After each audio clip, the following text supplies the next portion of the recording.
안녕하세요.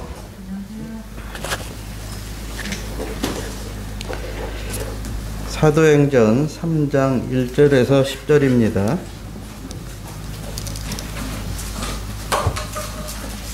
사도행전 3장 1절에서 10절입니다. 제가 읽겠습니다. 제9식 기도 시간에 베드로와 요한이 성전에 올라갈새 나면서 못 걷게 된 이를 사람들이 메고 오니 이는 성전에 들어가는 사람들에게 구걸하기 위하여 날마다 미문이라는 성전문에 두는 자라.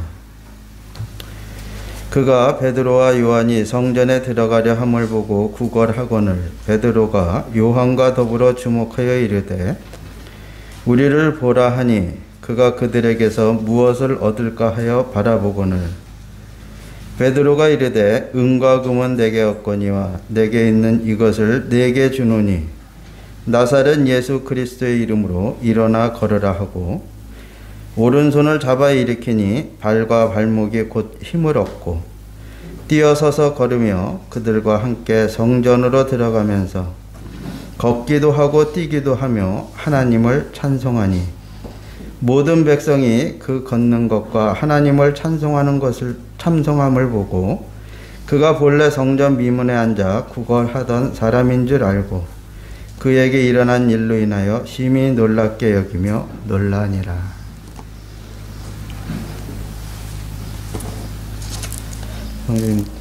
성도님들 다 아시는 말씀 내용이죠.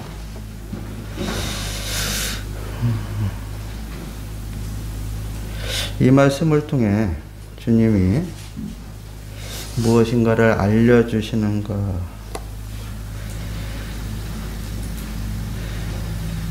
같은데 지난 한 달 이상을 수십 번을 더 읽어도 마음에 이렇게 감흥이 없었습니다. 마음이 답답하죠. 주시고자 하는 게 이 부분이 아닌가 해서 다른 말씀을 묵상하여도 이 말씀의 내용이 머리에 계속 자리 잡고 있어서 다른 말씀이 더더군다나 또 안 들어오더라고요. 성도님들도 이런 경우 많으시죠? 그래서 다시 묵상하던 중에 제가 어떤 상태에서 어떤 마음으로 묵상을 하는가 하면서 계속 보고 있었습니다. 제가 이 베드로와 요한의 입장에서 말씀을 묵상하며 바라보고 있었구나 하는 것을 깨달았습니다. 그렇다 하면은 이 베드로와 요한처럼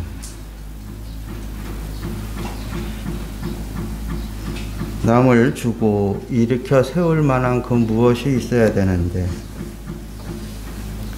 저는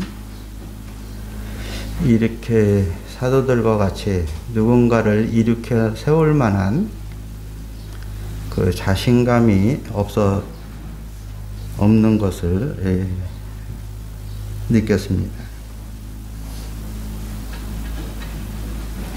혹여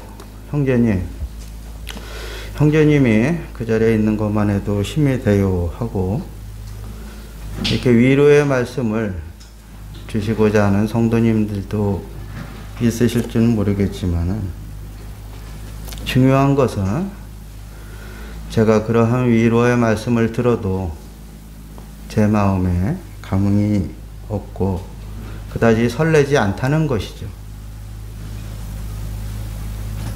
그렇게 해서 계속 반복해서 읽던 중에 이 6절 중반에 내게 있는 것을 내게 주노니라는 그러한 말씀이 이렇게 눈에 들어오게 됩니다. 무슨 말씀입니까? 자기에게 있는 것을 또 자기가 가진 것으로 준다는 것이죠. 즉 가진 것이 없으면은 줄 수가 없다는 것이죠. 그럼 내가 가진 것이 무엇이지? 이런 생각을 했죠. 이 사도의 말씀처럼 은금이 아닌, 이 세상에 그 보이는 물질이 아닌 저 마음속 깊이 자리 잡고 있는 그것을 주고자 하는 것이 있어야 되는데, 그것은 우리 예수 그리스도로 말미암아 나오는 것이었는데, 빌립보서 2장 5절에 너희 안에 이 마음을 품으라 곧 그리스도의 마음이니, 골로새서 2장 3절에 보면요, 그 안에는 지혜와 지식의 모든 보화가 감추어져 있다고 하였는데, 아하, 나는 내가 지금 줄 수가 없는 상태구나. 그러면서 주는 사람의 마음을 가지고 말씀을 묵상하고 있었으니 그 말씀이 감흥이 없었던 것이죠. 속은 이미 비어 있는데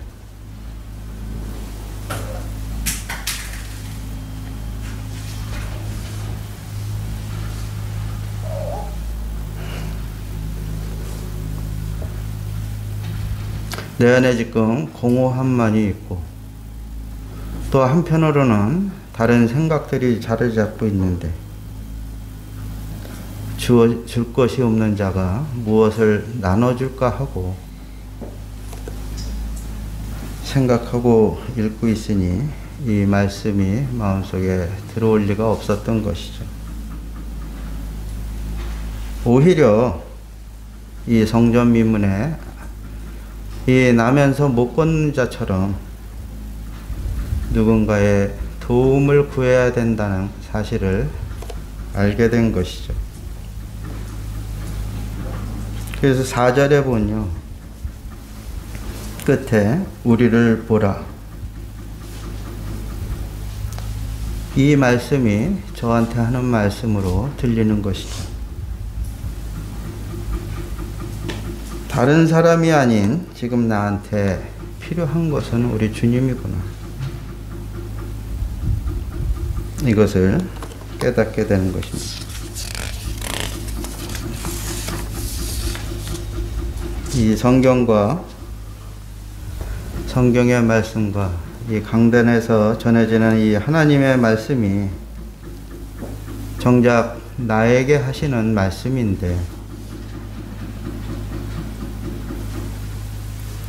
아, 저 말씀은 누가 들었으면 좋겠다. 이 말씀은 누구에게 하는 말씀이야. 아니, 물론 들은 말씀에 감동이 돼서 그 감동이 차고 넘쳐서 누군가와 이것을 함께 나누고 싶은 그러한 경우도 많죠. 하지만 혹 이 생각들이, 이 교만한 생각들이 저희 안에 있었던 것을 생각하게 되죠. 그래서 회개하고 주님 앞에 자백하는 그러한 기회를 가졌습니다. 이 걷지도 못하고 남의 손을 빌어서 평생을 구걸하며 살던 이 사람의 모습이 과거의 나의 모습이었으며, 지금도 내게 필요한 것은 이 보이는 물질은 은금이 아닌 우리 주님이 필요한 것이구나. 이 주님을 주목해야 되는 것이구나 하는 것을 깨닫게 됩니다. 그래서 6절 중반에 일어나 걸으라 하는 이러한 대상이 바로 나구나. 주님이 저에게 하시는 그러한 음성으로 들리게 되는 것이죠. 주님이 지금 자리에 주저앉아 있는 나를 그 낙심한 자리에서 털고 일어나라고 하시는구나. 이 무력한 그 자리에서 시선을 주님께 두고 주님의 손을 의지하며 힘을 내어 일어나라고 하시는 말씀으로 이렇게 들리게 됩니다.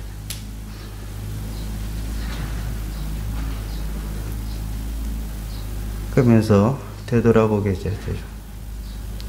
지난 세월, 긴 세월은 아니지만은 주님이 어떻게 인도하셨나. 그때마다 주님이 나를 어떻게 세우셨나. 어떻게 이 자리까지 오게 하셨나. 이런 것들을 되짚어보게 되죠. 그래서 주님의 그 존재가 내 마음에 다시 뚜렷해지게 됩니다.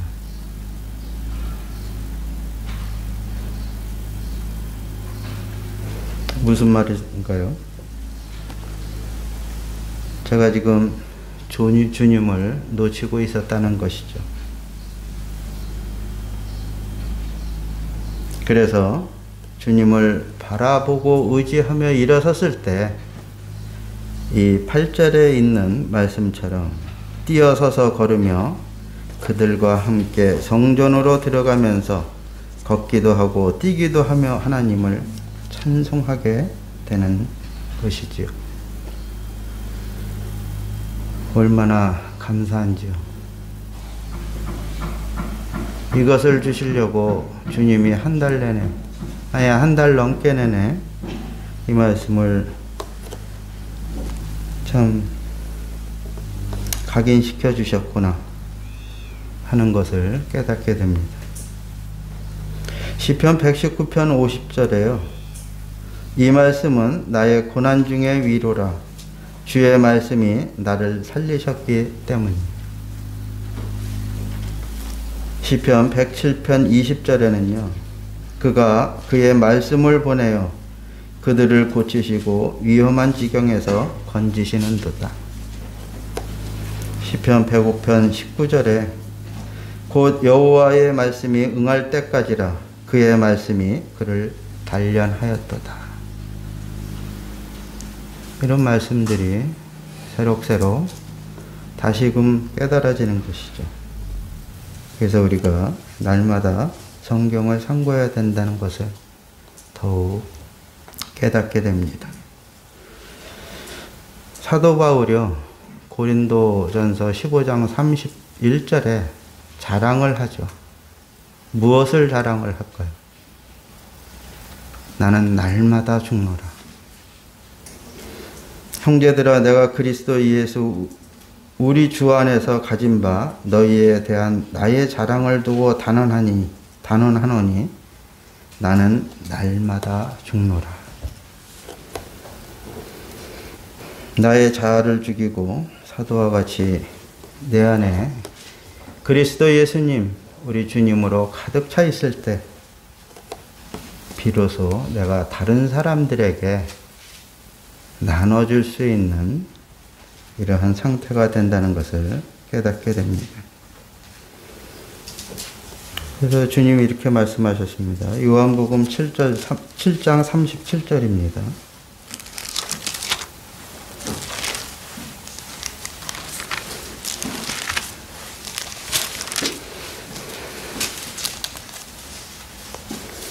요한복음 7장 37절, 38절.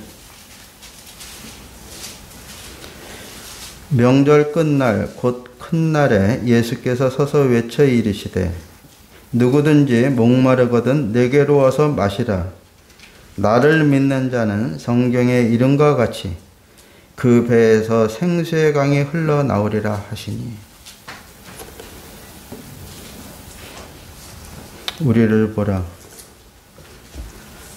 일어나 걸어라. 이 말씀이 곧 저에게 하시는 또 주시고자 하는 말씀인 것을 깨닫게 됩니다. 저뿐이겠습니까? 우리 믿는 그리스도인 누구나 한 사람 한 사람마다, 아니 아직 믿지 않는 우리의 친족들, 이웃들, 자녀들, 이 말씀이 필요한 거 아니겠습니까? 본문으로 돌아가겠습니다. 사도행전은 1, 2장에서 주님의 승천, 교회의 탄생, 교회가 한 일, 또 앞으로 해야 될 일을 이렇게 말씀해 주시죠. 사도행전 2장 42절에서 보면은요, 42절에서 47절까지 보면은 그들이 사도의 가르침을 받아 서로 교제하고 떡을 떼며 오로지 기도하기를 힘쓰니라. 교회가 해야 되고 계속 지속적으로 해야 될 일들이죠. 43절 사람마다 두려워하는데 사도들로 말미암아 기사와 표적이 많이 나타나니 믿는 사람이 다 함께 있어 모든 물건을 서로 통용하고 또 재산과 소유를 팔아 각 사람의 필요를 따라 나눠주며 날마다 마음을 같이하여 성전에 모이기를 힘쓰고 집에서 떡을 떼며 기쁨과 순전한 마음으로 음식을 먹고 하나님을 찬미하며 또 온 백성에게 칭송을 받으니 주께서 구원받는 사람을 날마다 더하게 하시니라. 해야 되고 한 일이었으며 해야 될 일인 것을 말씀을 해 주시죠. 3장 4장에서는요. 이 교회가 탄생 후 첫 번째 이적 사건을 이렇게 기록을 해 놓으셨습니다. 우리가 읽은 대로 나면서부터 못 걷게 된 사람을 순식간에 이렇게 고침을 받는 그러한 이적을 베푸셨습니다. 우리 주님도 공생의 기간에 첫 번째 이적을 베푸신 기록이 있죠. 요한복음 2장에 그 물이 변하여 포도주가 된 그러한 것을 기록을 해놨었습니다. 그 이적이라는 것이요, 특별히 이렇게 꼭 어떠한 목적을 가지고 이러한 일들을 하셨던 것을 보게 됩니다. 저는 이렇게 생각을 하게 됩니다. 이 이적을 베푸신 목적이 사람들의 주목을 끌기 위함이다. 그 단순한 건 아니죠. 단순히 주목을 끌기 위함은 아니죠. 우리 주님이 행하신 일들은 이 하나님의 아들임을 증명하고 그것을 믿고 생명을 주시기 위함이죠. 요한복음 20장 31절 보면요. 요한복음 20장 30절하고 31절. 예수께서 제자들 앞에서 이 책에 기록되지 아니한 다른 표적도 많이 행하셨으나 오직 이것을 기록함은 너희로 예수께서 하나님의 아들 그리스도이심을 믿게 하려 함이요 또 너희로 믿고 그 이름을 힘입어 생명을 얻게 하려 함이니라. 요한복음에 7가지 그 이적들이 있죠. 물론 내용을 읽어보면은 몇 가지 더 이적들이 있는 것을 보게 되지만 특별히 7가지 기적들이 있죠. 그 목적이 무엇이죠? 말씀대로 하나님의 아들 그리스도이심을 믿게 하려 함. 또 믿고 그 이름을 힘입어 생명을 얻게 하려 합니다. 여기 3장에 첫 번째 교회가 탄생하고 첫 번째 이적을 기록한 목적이 그와 같은 부분이 아닌가 이렇게 생각이 되어집니다. 교회에 주목하고 하나님이 이 땅에 세우신 그 핏값으로 세우신 죽음의 값으로 세우신 이 교회에 주목하라. 이후에 읽어보면은 우리 성경을 읽어보면 점점 이런 이적들은 없어지게 되죠. 성경이 완성되기 전에 이 과도기적인 이런 시기에 이런 이적들이 많이 나타났던 것을 보게 됩니다.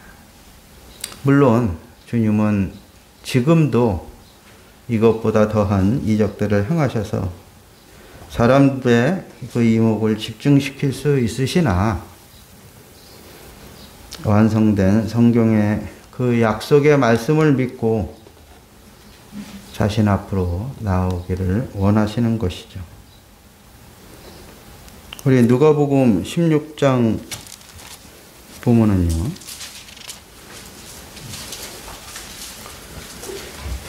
누가복음 16장 28절에서 31절입니다.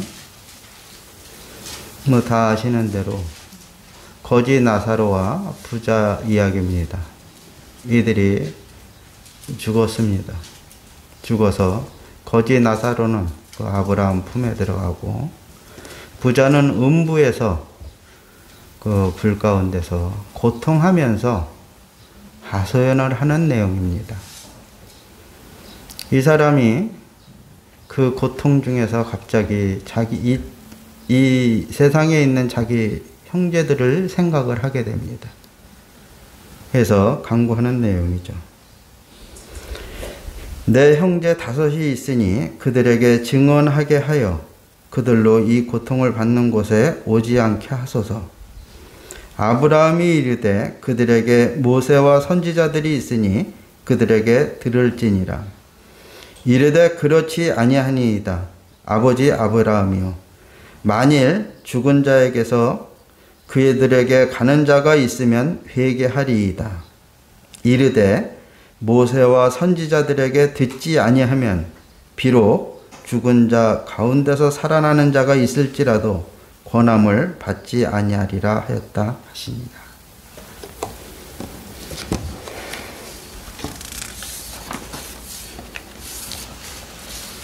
죽은 자가 살아나 얘기를 해도 안 믿는다는 것이죠. 그거보다 더한 우리 주님의 약속의 말씀, 이 성경 말씀을 읽고 그 약속의 말씀을 근거해서 영원한 생명을 얻기를 원하시는 그러한 내용인 것이죠. 그래서 이 4장 계속 읽어보면은요, 이 사도들이 본인들에게 이렇게 영광을 돌리는 것이 아니라 우리 주님에게로만 영광을 돌리는 모습이 나오게 됩니다. 이 사람은 나면서부터 못 걷게 됐죠. 2절에 나면서 못 걷게 된 일을. 그래서 4장 22절에 보면요. 이 사람은 현재 한 40세 정도 됐다고 합니다. 이분의 삶은 이렇게 사는 게 숙명인가 하고 그냥 그대로 지내는 삶이었죠.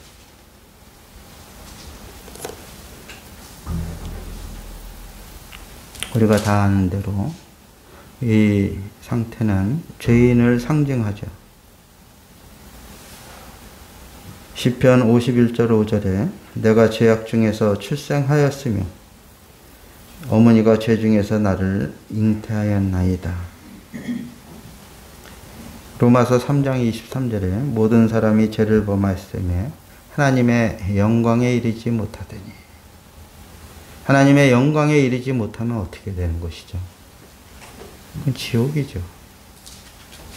어느 한 형제님이 영광의 우리 주님에 대해서 감사를 했습니다.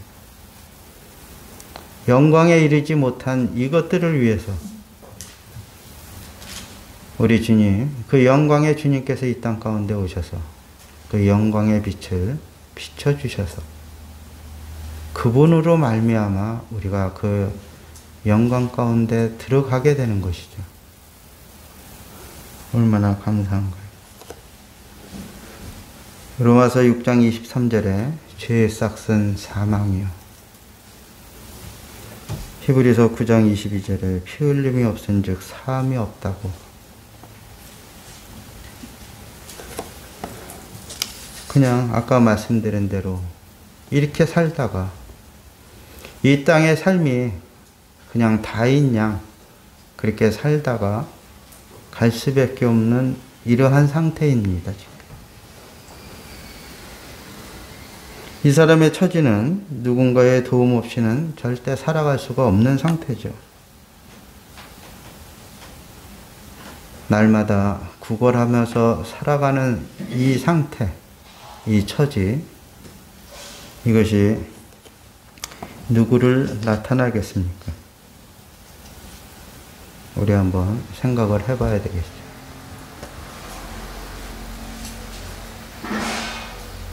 나는 이 사람의 상태와 처지보다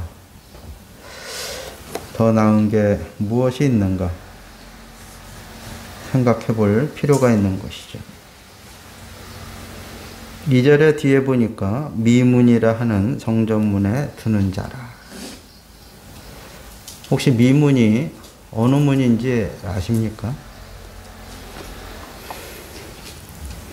몇 가지 찾아봐도 이렇게 정확하게 이렇게 나타나 있지는 않더라고요.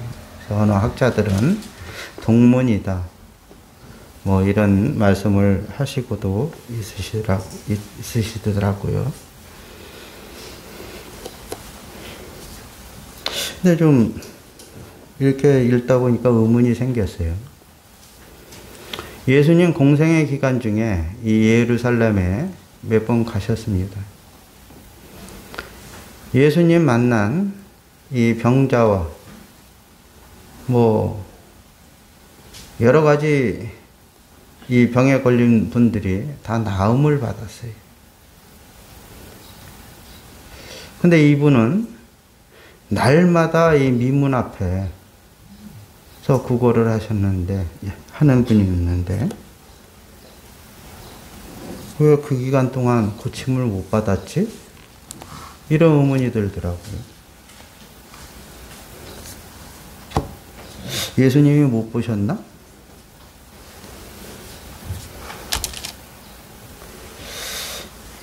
근데 모든 것이 때가 있다는 것을 이렇게 느끼게 됩니다. 어떤 사람은 일찍 구원받고 어떤 사람은 삶의 마지막 순간에 구원받고 어떤 분은 그 마지막 순간까지 거절하다가 삶을 마감하시는 분이 있더라고요. 전도서 3장 1절에요. 범사가 기한이 있고 천하만사가 다 때가 있다고.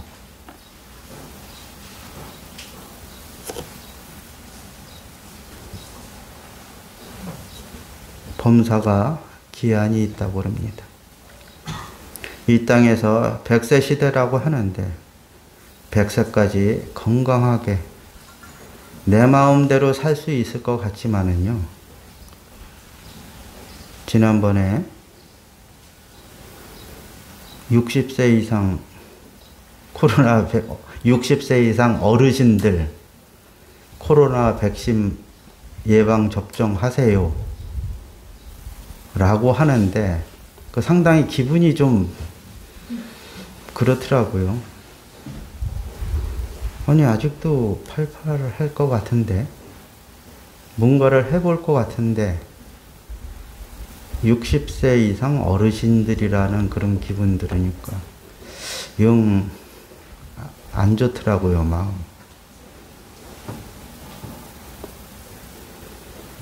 근데 어느새 그렇게 되더라고요. 그러면은 주님이 정해놓으신 기간이 있는데 이때껏 살아온 기간보다 주님 앞에 갈 시간이 가깝다는 것을 느끼게 됩니다.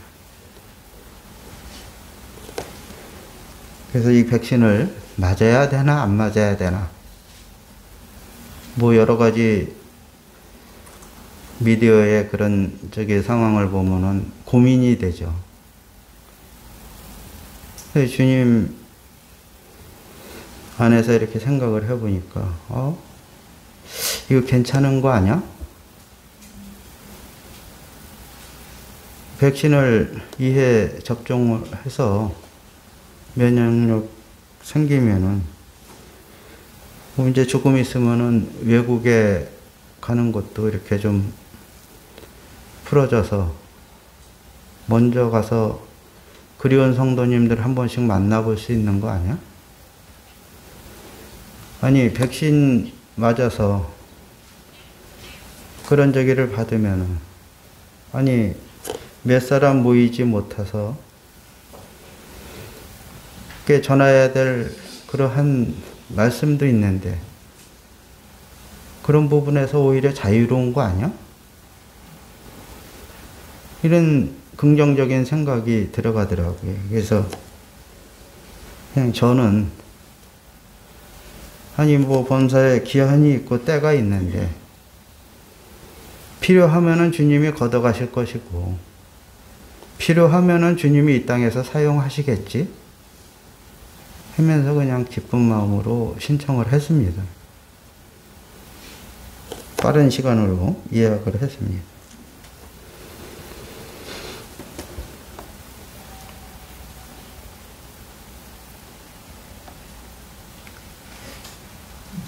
그래서 이 그리스도인의 사명들을 생각하게 됩니다. 모든 것이 다 때가 있구나. 그래서 사도 바울이 디모데에게 이런 말씀을 하시지 않습니까? 때를 얻든지 못 얻든지 어느 말씀을 전파하라고. 어제 예배당에 잠깐 나왔는데 어느 형제님이 그러시더라고요. 그동안 장모님, 본인의 그 장모님한테 계속 여러 식구들이 복음을 전했는데 참 너무 완고하셔가지고 또 너무 자존심이 세시고 고집이 세셔가지고 계속 거절하셔서 참 힘들겠다 이렇게 생각을 하고 있는데 얼마 전에 그 장모님이 나 이제 예수님 믿기로 했다. 나 소망이 있다. 이러한 구원의 확신에 말씀을 하시더래요. 아, 이게 얼마나 감사한 일인지. 형제님이 아주 그냥 기뻐가지고 이 얘기를 하고 싶어서 그러더라고요. 그래서 이 나면서부터 못 걷는 사람의 이런 상황을 보면서 그냥 때를 얻든지 못 얻든지 주어진 그러한 환경에서 최대한 전해야 되겠다. 이런 것을 다시 한번 다짐을 하게 됐습니다. 이 사도들이 주목하였죠. 3절에 그가 베드로와 요한이 성전에 들어가려 함을 보고 구건하거늘 4절 베드로가 요한과 더불어 주목하여 이르되 매일 다니는 길이었습니다. 이 사도들이요. 그냥 지나갔었는데 유독 이날 이 사람을 주목하게 되죠. 다른 사람들은 그냥 평상시와 같이 지나갔습니다. 이것을 우연이라고 할 수 있을까요?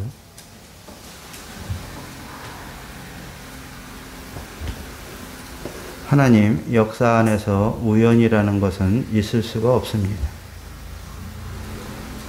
열왕기상 22장 34절에 보면은요, 그 아합 왕이 적군하고 싸우는데 살며시 변장하고 병사들 틈에 이렇게 숨어서 싸움을 했죠. 근데 적군이 무심코 쏜 화살에 갑옷 설교에 맞았다고 그럽니다. 무심코 쏜 화살에 맞은 게 우연일까요? 룻기 2장 3절에 보면은요, 그 룻이 그 이삭을 주스러 가는데 우연히 그 보아스의 밭에 들어갔습니다. 기록은 우연이라고 그러지만 이게 우연이라고 우리가 생각할 수 있을까요? 그 대답이 요한복음 9장 1절에 주님이 이렇게 말씀하십니다. 요한복음 9장 1절부터 좀 보시겠습니다.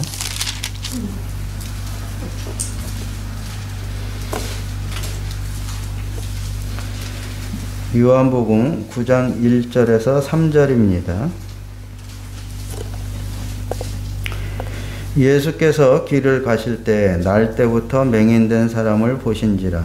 제자들이 물어 이르되 랍비여, 이 사람이 맹인으로 난 것이 누구의 죄로 인함이니까? 자기이니까 그의 부모이니까?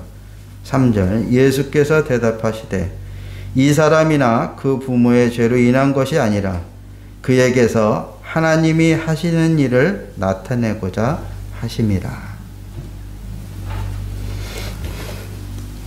우리가 같은 말씀을, 비슷한 말씀을 요한복음 11장 4절에서 11장 하면은 나사로 얘기죠. 나사로가 병들어 죽게 되었습니다. 예수께서 들으시고, 요한복음 11장 4절 예수께서 들으시고 이르시되 이 병은 죽을 병이 아니라 하나님의 영광을 위함이요 하나님의 아들이 이로 말미암아 영광을 받게 하려 함이라 하시더라.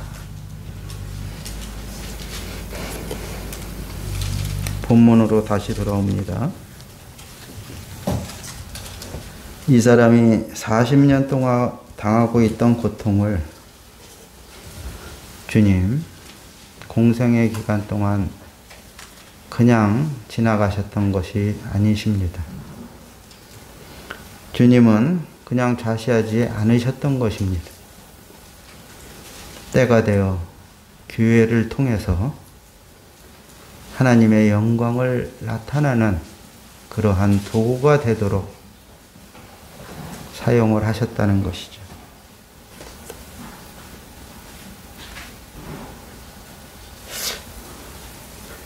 그 복음 찬송가인가요?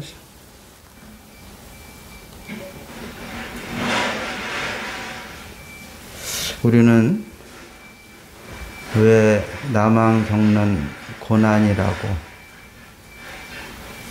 나만 겪는 고통이냐고 주님을 원망하고 참 하지만은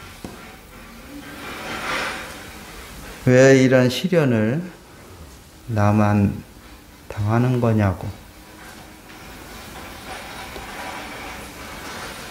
하는 그 가사가 있습니다. 그러나 우리가 이러한 이 사실을 본문 내용을 볼 적에 주님께는 우리가 이해하지 못하는 그러한 원대한 계획과 뜻이 있다는 것이죠. 주님은 지금 고난과 고통 속에서 기도한다고 당장 옮겨주시는 것이 아닌 것입니다. 물론 그렇게 하실 수도 있죠. 그러나 그 고난과 고통 속에서 함께 하시며 그 풋대를 향해 나아갈 수 있도록 도와주시는 분이시죠. 그래서 시편 23편 4절에 시편 기자가 이렇게 얘기합니다. 내가 사망의 음침한 골짜기로 다닐지라도 해를 두려워하지 않을 것은 주께서 나와 함께 하심이라. 주의 지팡이와 막대기가 나를 안위하시나이다. 우리 본문 5절 6절 읽겠습니다. 이 사람이 바랬던 것이 무엇이죠? 이 땅에 보이는 것입니다. 은금. 이것은 일시적인 것이죠. 그러나 계속 구걸할 수밖에 없는 상태인 것이죠. 5절에 그들에게서 무엇을 얻을까 하여 바라보고는 6절 베드로가 이르되 은과 금은 내게 없거니와. 괜히 쳐다봤죠.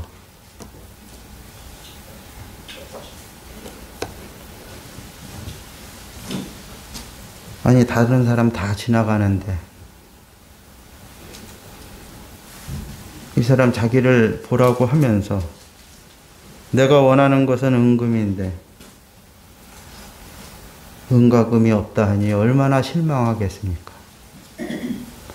실망한 사람들이 이전에도 있었죠. 예수님 그 예루살렘 성에 입성 시에 환호했던 사람들.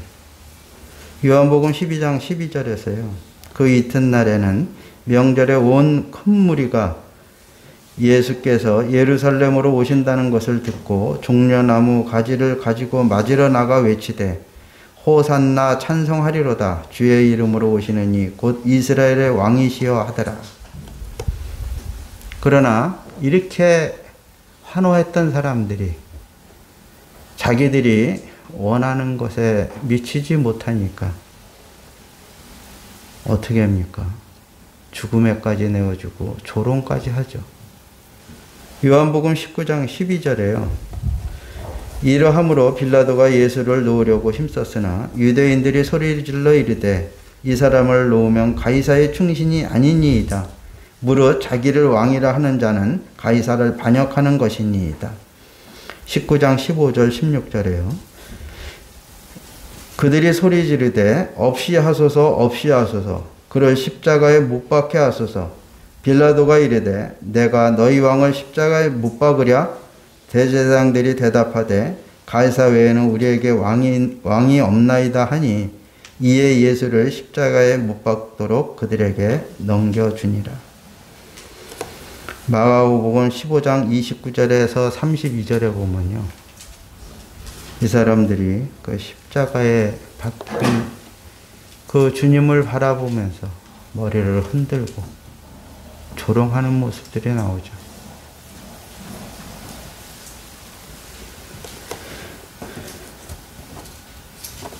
자기의 원하는 것을 얻고자 하나님을 믿고 또 교회에 출입하는 것은 이와 같이 자기의 원하는 것을 얻지 못할 때 이스라엘 사람들처럼 주님을 배반하고 다시 십자가에 못 박게 하는 그러한 결과를 초래할 수 있다는 교훈을 받죠.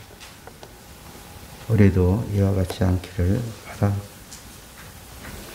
그래서 율법으로 이게 돌아가고자 하는 갈라디아 교회 그 성도들을 향해서 사도 바울이 참 나의 자녀들아 너희 속에 그리스도의 형상이 이르기까지 다시 너희를 위하여 해산의 수고를 한다고. 저희 형제님들은 잘 모르죠. 저도. 자매님들은 그 해산의 수고가 얼마만한 그 고통인지 알 수 있는 거 아니겠습니까? 우리가 정작 바라야 할 것. 보이는 이러한 은금이 아니라 보이지 않는 그분 예수 그리스도인 것을 우리는 생각을 해야 되는 것이죠. 이 결과가 어떻습니까?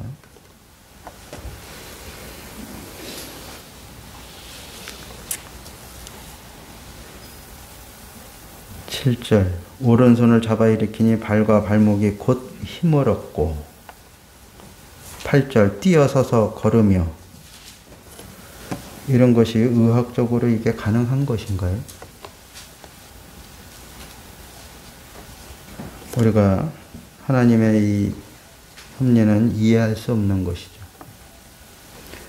창세기 1장 20절에서 27절에 보면요. 그 넷째 날, 다섯째 날, 그 생물을 창조하시죠. 또 마지막 날, 짐승과 사람을 창조하시죠. 많은 사람들이 닭이 먼저냐, 달걀이 먼저냐 하지만은, 우리 믿는 그리스도인들은 무엇이 먼저인지를 알죠. 하나님 안에서는 이러한 사실들, 의학적, 과학적으로 믿지 못하는 이 사실들이 가능한 것을 우리는 알 수 있습니다. 왜? 우리가 믿는 하나님은 창조자이시기 때문에. 이 사람이 성전으로 들어갔습니다. 이때까지 자기와는 상관이 없던, 상상도 못했던, 갈 수도 없었던 그곳을 함께 들어가서 하나님을 찬미하는 자가 되죠. 우리 믿지 않는 우리 자녀들, 이웃들, 형제들 이어갔기를 소망합니다. 그것으로 끝나는 게 아니죠. 9절, 10절에 보니까요. 향기가 드러납니다. 모든 백성이 그 걷는 것과 하나님을 찬송함을 보고 그가 본래 성전 미문에 앉아 구걸하던 사람인 줄 알고 그에게 일어난 일로 인하여 심히 놀랍게 여기며 놀라니라. 구원받으면은 주변에 그리스도의 향기로운 영향력을 미치게 되죠. 고린도후서 2장 15절에 보면요. 우리는 구원받는 자들에게나 망하는 자들에게나 하나님 앞에서 그리스도의 향기니. 그래서 어느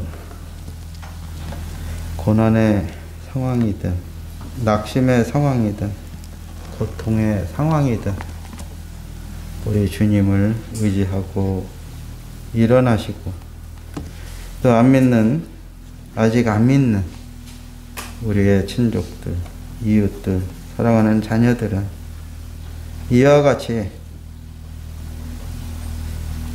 못 걸었던 사람처럼, 못 걸었던 사람이 일어나 걸어서 이 성전에 들어가서 하나님을 찬송하였던 것처럼 함께 예배드리며 함께 찬양하기를 소원하는 마음이 있습니다. 이상으로 마치겠습니다.